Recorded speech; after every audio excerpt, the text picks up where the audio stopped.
I mean, I'm wondering if you were being just politically pragmatic by your move, in the sense that some have suggested that the coalition may well end up anointing Atiku Abubakar as its candidate, yes. And you and presumably Peter Obi don't want to be left in the lurch if that happens, which is why you're making these overtures to the Labour Party. No. My own thinking was, convince me why I should come into ADC. Where was ADC in 2023 when Labour Party claimed we got 10 million votes? Where was ADC? Yeah, but there's always a time when a coalition comes into That's existence. what I'm saying. The coalition pointed us at, convince me. And the general message is that I am yet to be convinced to leave Labour Party. I am yet to be convinced. And Peter Obi himself, I don't want to speak for him, but when he's okay, he will speak for himself. To the best that I know, Peter Obi is, and I repeated the welcome that Labour Party's arms are open to embrace back Peter Obi. I would like him to again win the nomination of easy. So again, I suspect that in the coming weeks and months, we are going to have a serious coalition. His deflection and the rest of all the questions is so obvious, because on the one hand, Obi was aware what he went to do, and he's briefed him and he's fine. Oh, he's indifferent. And then I can't speak for him. I can't speak for him if he's still in Labour Party. But I hope he can come back to come and win the nomination of the party. So contradictory, somehow. Yeah, so contradictory. Then he went on channels to add this. This one is brief. There are two key individuals that I have tremendous respect for. One is Peter Obi. He is welcome. I welcome him openly. Labour Party welcomes him to still come and retain the Labour Party ticket and contest in 2027 with or without me. And ADC is welcome to adopt a southern candidate. There are two. However, Peter Ameh,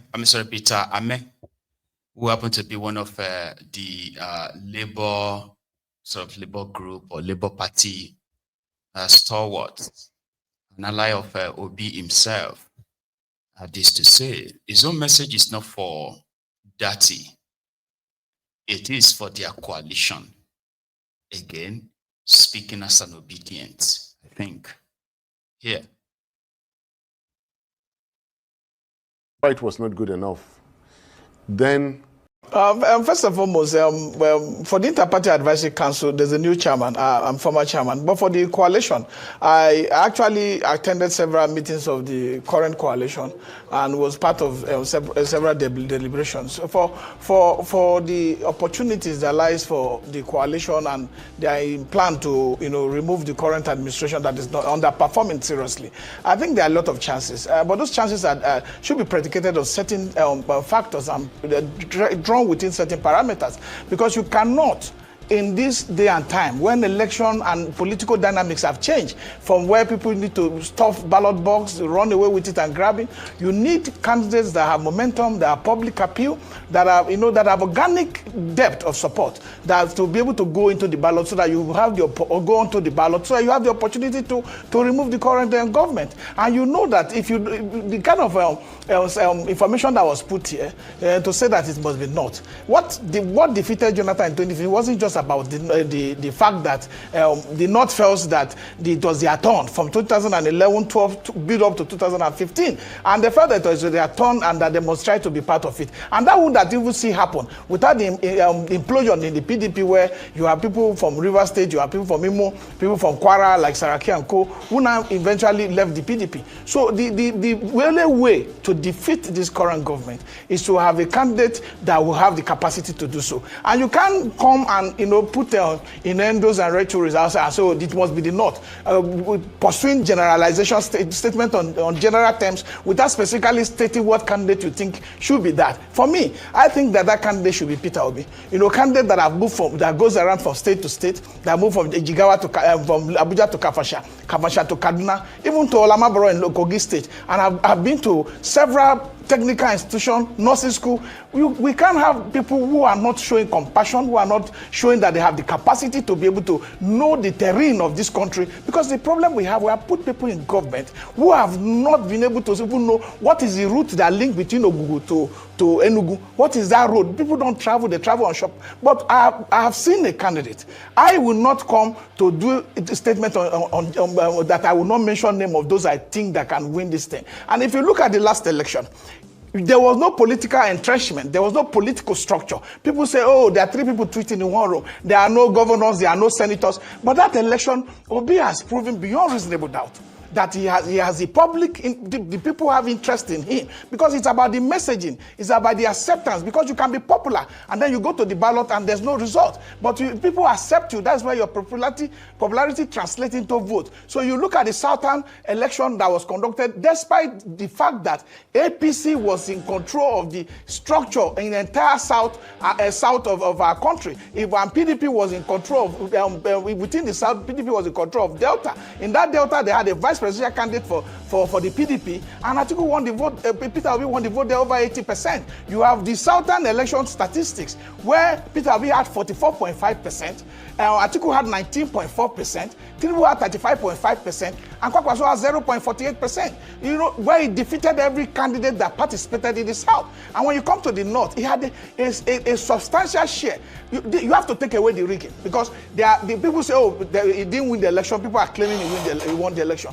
We need to go to the IRF and see that there are a lot of irregularities, a lot of forged results that were posted there. And if you look at the BBC report, expose done on River State, including Premium Times, you will find out that Peter Obi defeated every other candidate in River State. These are data that are verifiable, that you can reach out to. We can't just sit down and then come to a station and then try to put up candidates that are not going out there to sell themselves, to go around to connect with Nigerians, to show compassion to people who are going through crisis, like what happened in Makwa, and then we go and elect candidate again that will now start to draw. First and foremost, the more you look, the less you see. The more you look, the less you see. The more you look, the less you see. You get? So as they are deploying different kinds of tactics themselves, I have told you what I hear, but it is not verified. I'll tell you. So it is believed that, except for Atiku, who is still being persuaded, right, not to actually run, a tough one. So it is now being said that as Atiku's team are pushing him to kind of like, be the candidate of their coalition. The Eurofires and the gang, they are making him an offer. And that offer is that, listen, don't run. Choose somebody that will then be paired with Obi. In fact, from what I heard, though, El Rufaya, the Kaduna Little Finger, that same El Rufaya is actually number one, kind of like number one promoter of Obi becoming the coalition candidate. Like the permutation and the rest of that is around Obi. But like I said, don't take that to the bank 100%, but don't discard it as well. So they are offering Atiku that. And if Atiku fail to accept that, then Obi doesn't have to spend the money for the delegates. They will spend the money for the delegates. The likes of Amici and Gang and others, right? Amalamu and Co. Surprisingly, most of the Boko Haram's men, they are actually tilting towards Obi because of El Rufaya. While the rest of them are with Atiku, of course, like you can't sell Obi to them at all. So if it's going to be delegate for delegate, dollar for dollar, they are planning to do what they did for Bokwari in Lagos in December 2014, when Atiku came and was sharing his dollars as usual. Bokwari didn't share dime, but the Lagos State, Rivers State, and few other states' resources paid for it. I don't know how many states these guys can rake money from right now. I don't know that the same Obi that sat with them, when it gets to that stage, is going to say, no, I don't think so. So you better be prepared for what is still to come. Especially those of you who are like the obedient. You are going to see a lot of shit that you will be defending. You are going to defend a lot of. Anyway, let us ignore that, at least for now. While that coalition, this coalition that is ongoing everywhere behind the scene, they are flying their false flag left, right, and center to get Kolu also, sort of like distracted, or I don't know. So right now, nothing is exactly what they look like. So you have to be very careful before you jump into anything. Anyway, inside their National Assembly, where Akpabiole reigns supreme, two things happened today. The political parts, since so many of you are already saying your 2027 is going to be Nigerians versus Tinubu and his men. Abi? Well, they are tightening their own camps too. They are tightening the whole thing.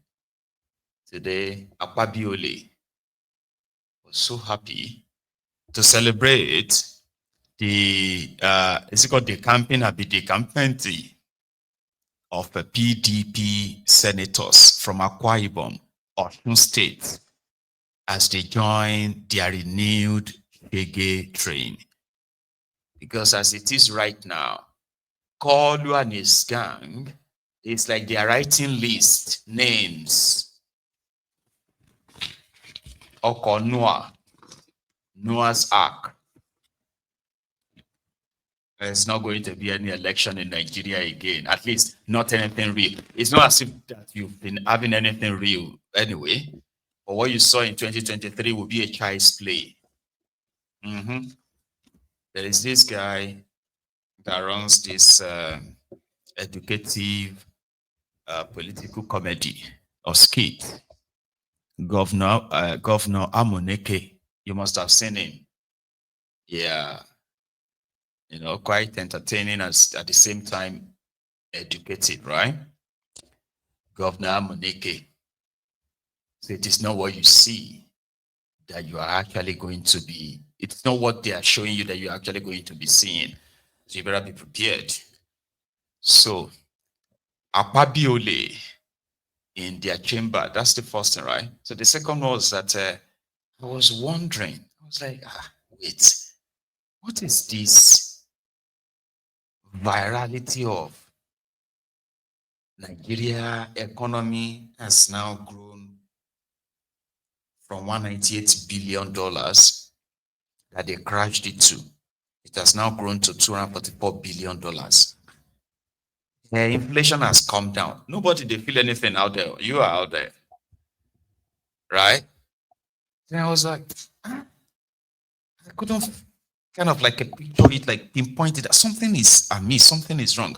Not because those are not like a good news. No, it is because these guys are career criminals. Unverifiable data pushed. They pushed up for something. About the Yawo, it's because they wanted to collect another loan. $21 billion that is approved for Tinubu to go and borrow this year and next year. They needed an immediate $41 million right now from World Bank. That's why they've been pushing that agenda of Nigeria for external reserve has grown to 40 billion. They even forgot that early this year, these rogues, they told Nigerians that Tinubu grew Nigeria's external reserve to over $41 billion. I don't know if some of you still remember.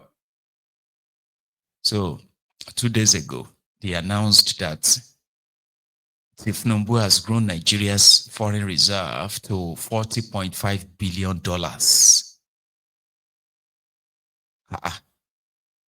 Is that like, yeah, that's one thing about lies, right?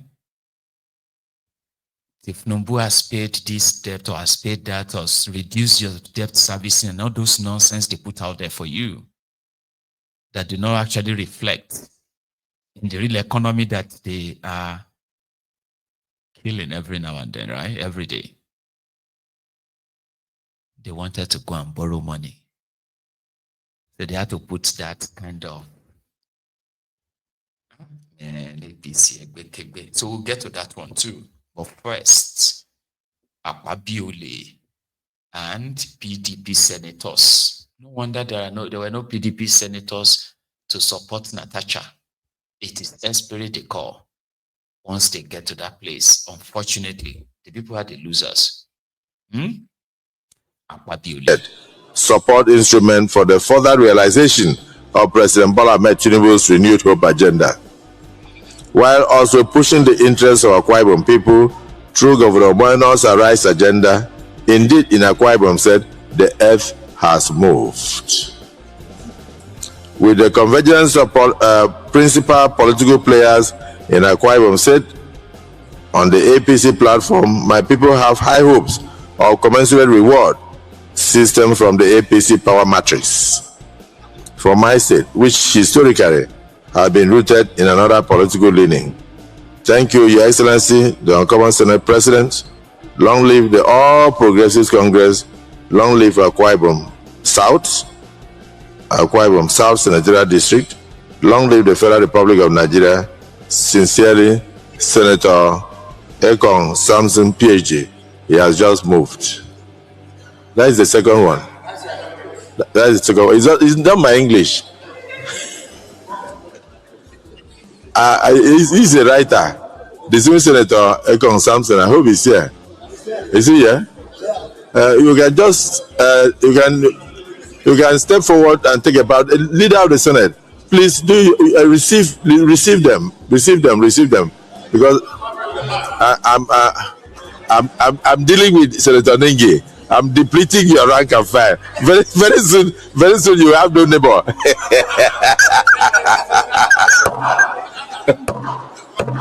So on behalf of, just before the point of order, on behalf of the All Progressive Congress, I want to sincerely welcome our colleagues. Thank you to the All Progressives Congress, and to note that yes, indeed, this cannot be the end. Yes.